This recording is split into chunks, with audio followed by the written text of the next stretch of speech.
hearing impaired person who sent a message to me thanking me that at least during the homily, I removed the mask so that thou they could read my lips.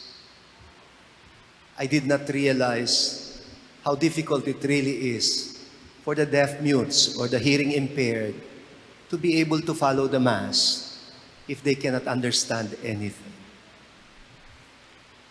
On this first Sunday of Lent, our Gospel teaches us the spiritual discipline of dealing with trials and temptations, the way Jesus did when he spent 40 days and 40 nights in the desert. I think this is the proper background to that part in the Our Father, where we say, "And lead us not into temptation." Si Pope Francis, medyo nag-react siya dito. One time, he shared a reflection saying, parang meron daw something not accurate about the English translation of that part of the Lord's Prayer. Ang tanong niya ay ganito, does God lead us to temptation? What kind of father is He who wants His children to fall? Napaisip tuloy ako. Even before Pope Francis raised this issue, I have asked the question myself. Actually, ang Catholic Bishops' Conference of the Philippines po had already come up with what they call the ecumenical version of the Lord's Prayer. Ni-revise yung part ng translation of that particular line, "and lead us not into temptation." And you would remember before, ang sinasabi natin, "Do not bring us to the test." Unfortunately, the New English Missal reverted again to the traditional formulation. Now, there are people who are asking the bishops to return the ecumenical version, "Do not bring us to the test." Hanggang ngayon, the matter is still under discussion in the CBCT. Napansin ni Pope Francis na parang mas accurate yung Espanyol. Kasi sa Kastila, "No nos dejes caer." "No nos dejes caer." Instead of "do not lead us to temptation," naging "do not leave us to fall into temptation." At napaisip ako na parang mas tama yung Tagalog at Kapampangan. Sa Tagalog, "Huwag mo po kaming ipahintulot sa tukso." Hindi niya sinasabing huwag mo kaming dalhin sa tukso. Huwag mo kaming ipahintulot. Sa Kapampangan, "Emuke paisaul king tukso," which would translate sa Tagalog, "Huwag mo kaming ipatalo sa tukso." And parang pinapaboran ni Pope Francis yung ganitong translation. How is that part really supposed to be translated from the original Greek? Kasi Greek yung original, "Kaime esenekes eis perasmon." What are we asking God? Are we begging God not to let us undergo trials in life? Well, today's gospel makes me doubt that very much. I think we're just asking God not to abandon us when we face trials or tests or temptations in life which is taken for granted. Walang panahon na hindi tayo haharap ng mga tukso at pagsubok. Kaya parang mali na sabihin, wag mo naman kaming hayaang masubok. In fact, today's gospel is even much stronger. I don't know if you were not surprised when you heard it. Ang sabi ni St. Mark, the Spirit drove Jesus out into the desert. Parang pinagtulakan talaga ng Espiritu Santo si Jesus sa disyerto para dumaan ng mga pagsubok. Not only does the Spirit allow Jesus to be tested, He actually pushes Him into it like a good coach.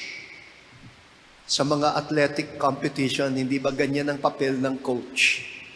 He drives the trainee into higher and more difficult levels of training kung gusto niyang maging mahusay ang manlalaro. Or like a father who allows his child to deal with tough realities in life precisely because he loves him or her. God, as it were, is saying, because I love you, I will not baby you. Parang Tagalog yung expression na yun, bine-baby. Dahil mahal kita, hindi kita bebabyhin. I will not overprotect you from trials because precisely I want you to be strong. Sa English, ang tawag sa ganito ay tough love. Tough love. And it reminds me of the Carmelite saint, Teresa of Avila, who once complained. Kaya type ko itong santang ito eh. Malakas ang loob niya na umangal, mag-complain kay God. She complained to God. As apparently, parang naghihimutok siya. At nasabi niya sa Diyos, bakit naman hinahayaan mo akong dumanas ng mga ganitong pagdurusa? Why do you allow me to go through so much suffering? And apparently, when Jesus said to her in her prayer, in reply, Teresa, kasi kaibigan kita.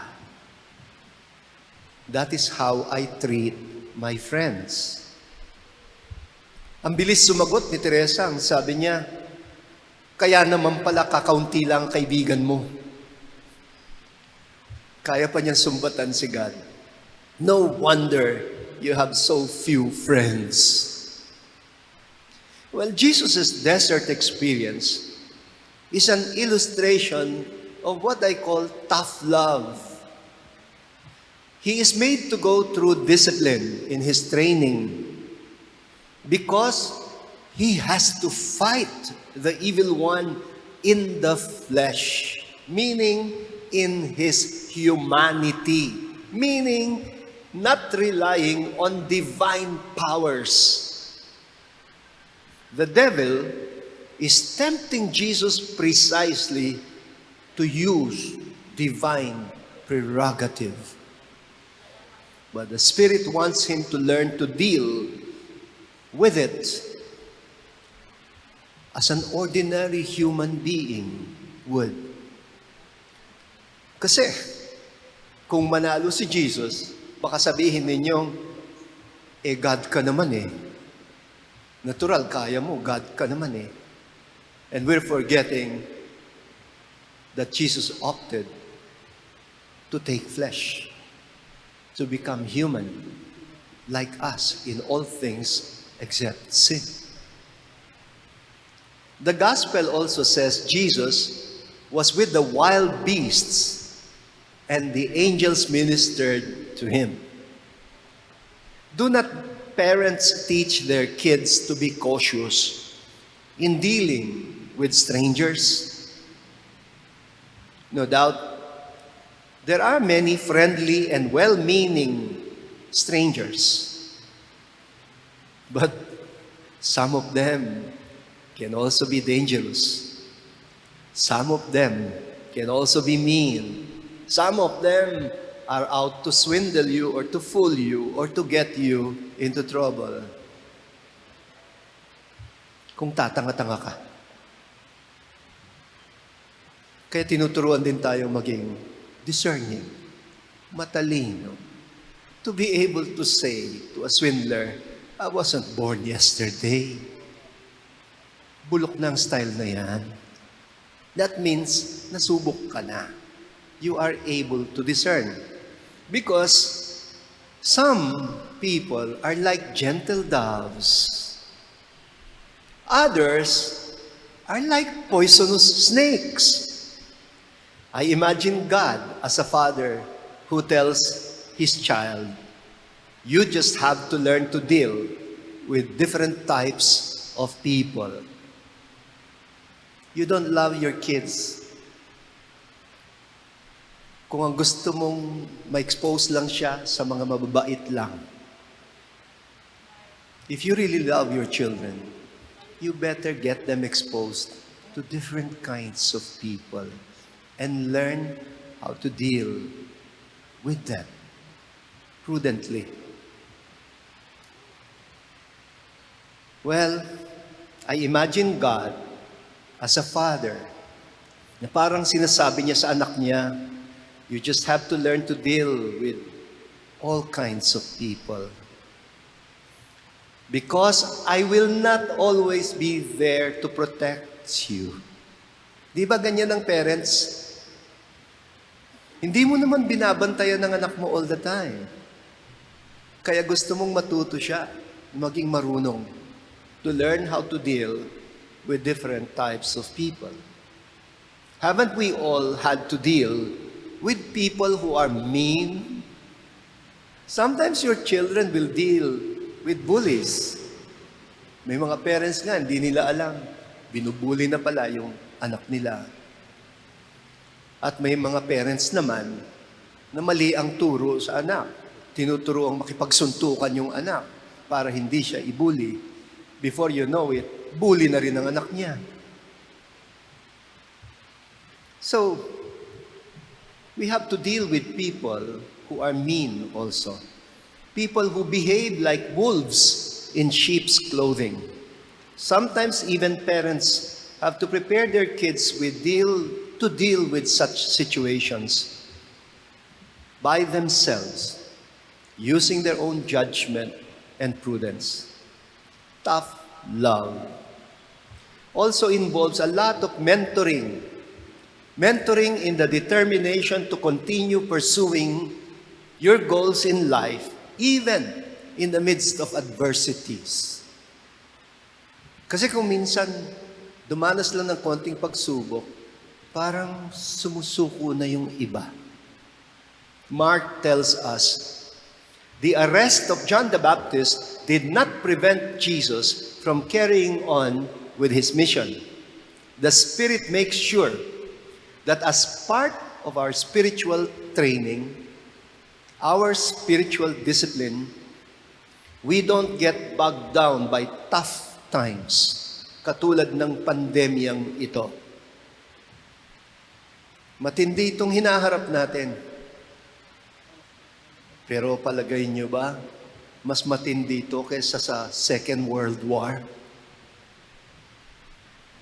Can you even imagine ang pinagdaanan ng mga parents at grandparents natin nung gyera? Kung ilang daang libong namatay dito lang sa Manila Open City. So, the training, make sure that we don't get bogged down or we don't wallow in self-pity in times of trials or difficulties. St. Paul is giving counsel to the young leader, Timothy. In the second letter to Timothy, sabi niya, Dito sa kabataang leader, you proclaim the word, and be persistent in it, whether convenient or inconvenient, whether in season or out of season.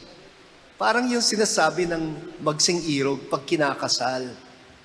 Grant us, Lord, to be one heart and one soul from this day forward. For better, for worse. For richer, for poorer. In sickness, in health. Until death do us part. Pero syempre, mas gusto na yung for better na lang. In health na lang. In wealth na lang. Hindi eh. It will all have to be a combination of many things altogether. Paul knows what he's speaking about. Sa 2 Corinthians 11, he even recalls the many trials that he had to endure in his life and ministry. How he underwent imprisonment, beatings, numerous brushes with death. And he gets even more specific. In the latter verses, ang sabi niya, 5 beses ako naparusahan ng 39 lashes. 3 beses, sabi niya, I was beaten with rods. At minsan, binato ako. 3 times na shipwreck. I passed a night and a day lulutang-lutang sa dagat. On frequent journeys, I had to face dangers from rivers, dangers from robbers, dangers from my own race, dangers from Gentiles, dangers in the city, dangers in the wilderness, dangers at the sea, dangers among false brethren, in toil and in hardship. Through many sleepless nights, I had to go through hunger and thirst, through frequent fasting, through cold and exposure to the elements. Naging homeless din siya. People usually refer to this as make or break experiences. Diba naririnig natin yon? Make or break. St. Paul tells us precisely this. Just when he thought that these trials would break him, they actually made him even stronger by God's grace. And so you would understand why St. Paul declares in 2 Corinthians 4, we are afflicted in every way, but not constrained. We are perplexed, but not driven to despair. We are persecuted, but never abandoned. We are struck down, but not destroyed. Why? Because we are always caring about, in the body, the dying of Jesus, so that the life of Jesus may also be made manifest in our own bodies.